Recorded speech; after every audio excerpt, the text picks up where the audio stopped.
Hi students, இப்போ நம்ம பார்க்கக்கூடிய ஒரு முக்கியமான கணக்கு பயிற்சி கணக்குகள்ல புக் பேக்ல 20வது கணக்கு அலகு இயக்கவியல்ங்கிற அலகுல இருந்து கேட்கக்கூடியது இல்லையா. இயக்கவியல்ங்கிற ரொம்ப முக்கியமான ஒரு அலகு, அதுல உள்ள ஒரு கணக்கு என்ன அப்படிங்கறத பார்ப்போம். எக்ஸ் அச்சினை கிழக்கு திசையாகவும் ஒய் அச்சினை வடக்கு திசையாகவும் மேலும் இசட் அச்சினை செங்குத்தான மேல் நோக்கிய திசையாகவும் கருதி கீழ்கண்டவற்றை வெக்டர் முறையில் குறிப்பிடுக. சரியா? சோ இதுக்கு தகுந்த மாதிரி நான் படம் வரைஞ்சிருக்கேன். படம் கொடுக்க மாட்டாங்க, நம்ம தான் வரையணும். அப்ப என்ன சொல்றாங்கன்னா, எக்ஸ் அச்சினை கிழக்கு திசை பாருங்க. எக்ஸ் அச்சா, எக்ஸ் அச்சு நேர் எக்ஸ் அச்சா கிழக்குன்னு போட்டிருக்கேன். அப்ப அதுக்கு ஆப்போசிட் உள்ளது மேற்கு, உங்களுக்கு தெரியும். அதே மாதிரி ஒய் அச்சினை வடக்கு திசை. ஒய் அச்சுங்கிறது தான் நேர் ஒய் அச்சு, இத வடக்கு திசை. அப்புறம் அதுக்கு ஆப்போசிட்ல இருக்கிறது தெற்கு திசை. சரி, இசட் அச்சினை செங்குத்தான மேல் நோக்கி திசை. இசட்னா இப்படி வரும், வெளி நோக்கி வரும், மேல் நோக்கியது இல்லையா, மேல் நோக்கி திசை. இது இசட். சரி, இது எதுன்னு கொடுக்கல, ஆனா எல்லா அச்சுகளும் ஒன்றுக்கு செங்குத்தாக இருக்கு. ரைட்? சோ இதை மட்டும் நம்ம இதெல்லாம் வரையல. ரைட்? சோ இதுவே மைண்ட்ல வச்சுக்கோங்க. டயக்ராம் தேவையில்லை, பட் எக்ஸ்பிளனேஷன் ரொம்ப முக்கியம். சரி, ஒவ்வொன்றா பார்ப்போம். ஃபர்ஸ்ட் நான் தீர்வுல வரேன். தீர்வுல முதல்ல ஏ 5 மீட்டர் வடகிழக்கு. 5 மீட்டர் வடகிழக்கம். இது வடக்கு, இது கிழக்கு. அப்ப கிழக்குல ஒரு 5 மீட்டர், இது 5 மீட்டர்னா வடக்குலயும் ஒரு 5 மீட்டர்னா இந்த ரெண்டுக்கு இடையில புள்ளி எங்க இருக்கும், இந்த இடத்துல வரும். அப்ப இப்படி நேர கரெக்டா. அப்ப இந்த இடத்துல கேக்குறாங்க எத்தனை மீட்டர், 5 மீட்டர். கரெக்டா? ஆனா வடக்குக்கு கிழக்கு இடையில 5 மீட்டர்னா இந்த பொருள் அல்லது துகள் போகும்போது ரெண்டு அச்சையும் பயன்படுத்துது. அப்ப இது ரெண்டு கூறுகளா பிரியும். ஒன்னு இப்படி, இன்னொன்னு இப்படி. படிச்சிருப்பீங்க. இப்படி பிரியக்கூடிய கூரை நம்ம என்ன சொல்லுவோம் அப்படின்னா, மதிப்பு இதுவும் 5 தான். அதே மாதிரி ரெண்டு கூரை பிரிக்கும் போது ஒன்னு காசு, இன்னொன்னு சைன். கரெக்டா? அப்ப ஒன்னு 5 காஸ் தீட்டா, இன்னொரு பகுதி 5 சைன் தீட்டா. ஏன்னா செங்குத்துன சைன், கிடைத்தலன்னா காசு. அதே மாதிரி கோணம் எழுதணும் தீட்டாவுக்கு. இது எவ்வளவு கோணம், 45 டிகிரி. ஏன்னா இது மொத்தம் 90. அப்ப இது 45 டிகிரி, இந்த பக்கமும் 45 டிகிரி. அப்படி வடகிழக்குல 5 மீட்டர்ல இருந்துச்சுன்னா கண்டிப்பா அது ரெண்டு பகுதிகளை பிரியும். ஒன்னு இப்படி, இன்னொன்னு இப்படி. அதான் நம்ம எழுத போறோம். அப்ப ஏக்கு ரெண்டு பகுதியை ஒன்னு இப்படி பிரியும் போது 5 மீட்டர் காஸ் தீட்டா. கரெக்டா? அப்ப 5 காஸ் தீட்டா. தீட்டா அளவு கோணம் 45 டிகிரி. இதுல இருந்து இப்படி பிரியும் போது இந்த கோணம் 45 டிகிரி. இது எக்ஸ் அச்சுங்கிறதுனால என்னது, அலகு வெக்டர் ஐ கேப். அப்ப ஐ கேப் போட்டுக்கணும். பிளஸ் அடுத்து இதே எழுதணும்ல, ரெண்டு கூறுகள்னா இது மட்டும் இல்ல. ஏன்னா வடகிழக்குன்னு சொல்லும் போது ரெண்டுக்குமே இம்பார்ட்டன்ஸ் கொடுக்கணும். இது ஒரு பகுதி, இன்னொரு பகுதி இப்படி இருக்கும். இது என்னது, 5 சைன் தீட்டா. அப்ப 5 சைன் தீட்டா. தீட்டா அளவு 45 டிகிரி. இது ஒய் அச்சுங்கிறதுனால ஜே கேப். சரியா? அதான் 5 மீட்டர் வடகிழக்கு ரெண்டு எழுதிட்டேன். அதுக்கப்புறம் 2 மீட்டர் மேல் நோக்கிய திசை. மேல் நோக்கிய திசை அப்படின்னா அது என்னது, இசட் அச்சு. கரெக்டா? அப்ப இசட்னா என்ன, அலகு வெக்டர் கே கேப். மேல் நோக்கினா பிளஸ். அப்ப பிளஸ் 2 மீட்டர் மேல் நோக்கிய திசை, அதாவது இசட் அச்சு. அப்ப இசட் அச்சுல அலகு வெக்டர் என்ன, கே கேப். அப்ப 2k கேப். சரியா? சோ இப்ப இதை எழுதும்போது is equal to 5 cos 45 மதிப்பு என்னது, 1/√2. அப்புறம் இங்க i கேப் பிளஸ் 5 sin 45 டிகிரியும் 1/√2 j cap plus 2k cap. இது ஈக்குவல் போடும்போது இந்த ரெண்டுலயுமே எது காமனா இருக்கு, பொதுவா இருக்கு, 5 பொதுவா இருக்கு. ரெண்டையும் வெளியே எடுத்தீங்கன்னா 5 வெளியே எடுத்துட்டா உள்ள என்ன இருக்கும், i cap plus j cap by இந்த ரெண்டுல கீழ பொதுவா இருக்கிறது √2 plus மீதி இருக்கிறது 2k cap. இது ஃபர்ஸ்ட் உள்ளதுக்கு. அடுத்து b எழுதுவோமே. b என்னது, 4 மீட்டர் தென்கிழக்கு.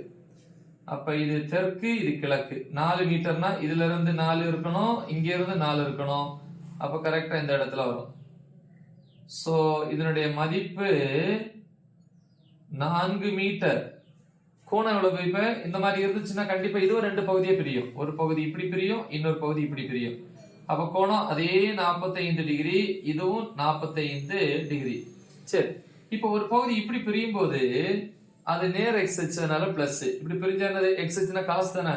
அப்ப 4 காஸ் தீட்டா, இங்க 5 இங்க 4, அப்ப 4 காஸ் தீட்டா எவ்வளவு 45 டிகிரி, எக்ஸ் அச்சுங்கிறதுனால ஐ கேப். அடுத்து இன்னொரு பகுதியில இருந்து இப்படி பிரியும், இப்படி ஒரு பகுதி இப்படி ஒரு பகுதி இப்படி, இது காஸ் இது சைன்.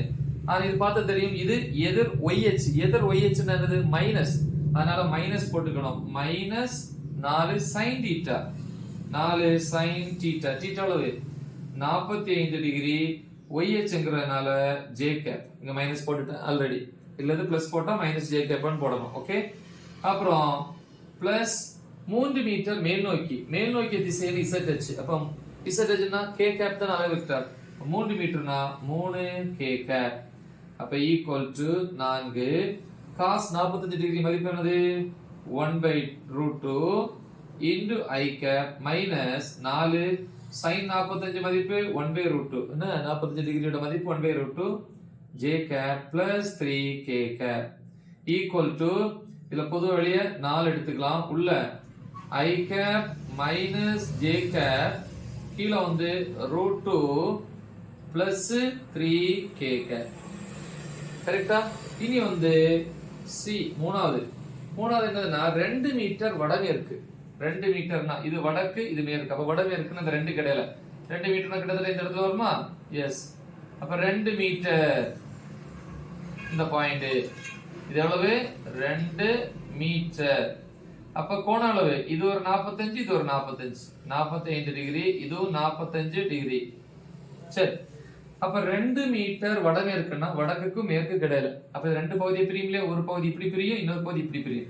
அப்ப முதல்ல எக்ஸ் அச்சுல பிரிக்கும் போது ஒரு பகுதி இப்படி பிரியும் போது இது எதிர் எக்ஸ் அச்சு, அப்ப மைனஸ், அப்படி எழுதும் போது மைனஸ் எத்தனை மீட்டர் 2 மீட்டர், 2 எக்ஸ் அச்சுனா காஸ் தானே, எத்தனை டிகிரி பிரியும் போது 45 டிகிரி, 45 டிகிரி ஐ கேப். இல்ல முதல்ல நீங்க பிளஸ் போட்டீங்கன்னா இந்த சைடு போடும்போது மைனஸ் ஐ கேப், அந்த மைனஸ் தான் முன்னாடி போட்டிருக்கேன். சரி, அடுத்து அதே 2 மீட்டர் வடமேற்குன்னு சொல்லும் போது வடக்கு மேற்கு ரெண்டா பிரியும் இல்லையா, 2 பகுதியே பிரியும், மேற்குல பாதி பிரிஞ்சிச்சு, அதான் 2 மீட்டர் cos 45 போட்டேன். இனி அதே 2 மீட்டர் இந்த பக்கம் பிரியும், ஏன்னா வடக்குக்கும் மேற்குக்கும் மிடில் வரும்போது மேற்குக்கும் வரும் வடக்குக்கும் வரும். இப்ப வடக்குக்கு வரும்போது என்ன வரும் 2 ஒய் அச்சுல என்னது sin தீட்டா, பிளஸ் மைனஸ் பிளஸ், ஏன்னா இது நேர் ஒய் அச்சு. அப்ப எழுதும்போது பிளஸ் 2 sin 45 டிகிரி பிளஸ் என்னது ஒய் ஆக்சிஸ்ங்கிறதுனால plus J cap plus 4 metre மேல் நோக்கிய திசை, மேல் நோக்கிய திசைன்னு இசட் அச்சு. அப்ப 4 மீட்டர்னா 4 இசட் அச்சுனா கே கேப். சரியா? Equal to minus 2 cos 45 1/√2 into i cap plus 2 sin 45 1/√2 into j cap plus 4k cap equal to, இதுல வந்து மைனஸ் இருக்கு இல்லையா, மைனஸ் வழி எடுத்துக்கலாம், 2 வழி எடுத்துக்கலாம். அப்ப மைனஸ் 2 பொதுவா எடுத்துக்கிட்டா உள்ள என்ன இருக்கு i cap, கரெக்டா i cap மைனஸ் வழி எடுத்துட்டா, அப்ப இதே ஒரு மைனஸ் போச்சுன்னா இங்கே என்ன வந்துரும் minus j cap by √2 plus 4 cap. இப்படியும் எழுதலாம். இல்ல அப்படின்னா அல்லது இந்த மைனஸ் உள்ள கொண்டு போனீங்கன்னா 2 into minus i cap, இது மைனஸ் உள்ள போனா இது மைனஸ் i cap, இது என்ன மாறிடும் plus j cap by √2 plus 4k cap, இப்படியும் எழுதலாம். சோ நம்ம இது எழுதினாலே போதும். இல்லன்னா வந்து இதை எப்படி எழுதலாம், எப்படி ஈக்குவல் டு 2 எப்படி எழுதலாம், 2ங்கிறது வந்து √2 into √2, √2 into √2 என்னது 2 தானே. சோ அப்ப 2 அப்படி மாத்துறீங்கன்னா √2 into √2 by இந்த √2 உள்ள என்ன இருக்கு minus i cap plus j cap plus 4k cap இப்படின்னு இருக்கு. இப்போ இந்த √2 கேன்சல் ஆச்சுன்னா √2 மட்டும் இருக்கும். இப்போ இதை ஈக்குவல் டு போட்டு இங்க எழுதா, இங்க ஈக்குவல் டு போட்டு எப்படி எழுதணும், இந்த √2 பின்னாடி கொண்டு வந்துடுறேன். அப்ப என்ன வரும் ஈக்குவல் டு போட்டீங்கன்னா minus i cap plus j cap, √2 வெளியே வந்துரும். அப்ப √2 plus 4k cap இப்படி எழுதலாம். நமக்கு டெக்ஸ்ட் புக்ல இந்த மாதிரி லாஸ்ட்ல கொண்டு முடிச்சிருப்பாங்க, ரைட்? ஸோ ரொம்ப சிம்பிளான ஒரு கணக்கு, ரொம்ப முக்கியம் கூட. மறக்காம இதை உங்க ஃப்ரெண்ட்ஸுக்கு ஷேர் பண்ணுங்க. All the best. தேங்க்யூ.